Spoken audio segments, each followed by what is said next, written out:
இந்த சன் நியூஸுக்காரன் இருக்காம பாருங்க, வேற லெவல். ஏன்னாக்கா பயங்கரமான ஒரு சைகையாக பண்ணிட்டு இருக்கானுங்க.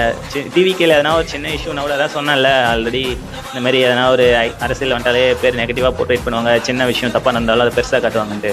அந்த மாதிரி சன் நியூஸும் ஒரு சேனல் தான். டிஎம்கேக்கு ஆப்போசிட்டாக வர எல்லா கட்சிகளையும் கொஞ்சம் கொஞ்சமாக மட்டம் தட்டி பேசுகிறது தான் அவங்க வேலை. என்ன ஒன்று கொஞ்சம் அழகாக பார்த்து நுணுக்கமாக செய்வாங்க அதை சன் நியூஸ்.